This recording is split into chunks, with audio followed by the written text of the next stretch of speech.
Selanjutnya kita lihat itu proses integrasi sosial. Nah, di sini ada yang disebut dengan asimilasi. Apa itu asimilasi? Asimilasi artinya perpaduan dua kebudayaan dengan menghilangkan kebudayaan asli. Nah, adik-adik bisa ngasih contohnya perpaduan dua kebudayaan dengan menghilangkan kebudayaan asli. Misalnya ke wilayah Indonesia masuk gaya berpakaian barat. Di Indonesia sendiri mungkin kalau di daerah Jawa lebih pakai kain batik ya, ataupun baju kebaya.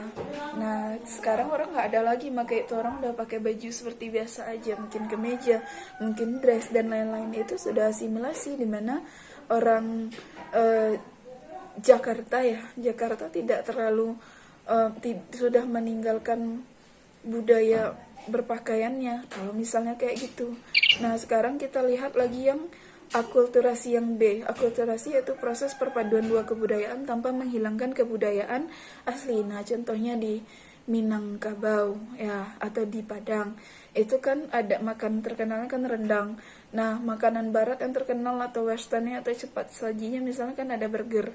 Nah, kita ganti menu dagingnya itu dengan rendang. Jadi itu ada akulturasi karena rendang kita nggak hilang. Dagingnya itu nggak steak atau daging bulat lagi, tapi kita ganti dengan daging rendang. Nah, itulah yang disebut dengan proses integrasi. Ada yang asimilasi, ada yang akulturasi.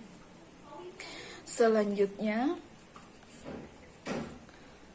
kita melihat itu faktor-faktor pendorong integrasi sosial. Kenapa sampai terjadi integrasi sosial?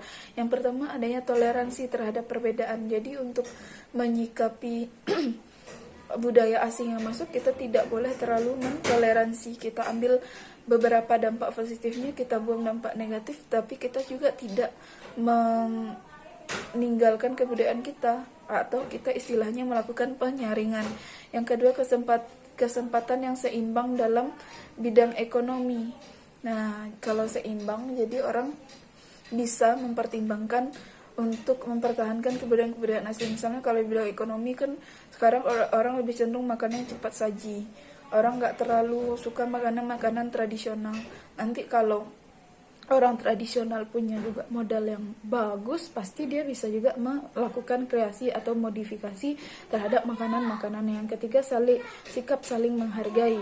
Yang keempat, sikap terbuka dari golongan yang berkuasa dalam masyarakat. Nah, ini yang penting sekali. Siapa yang harus melakukan penyaringan itu? Penguasa atau pemerintah.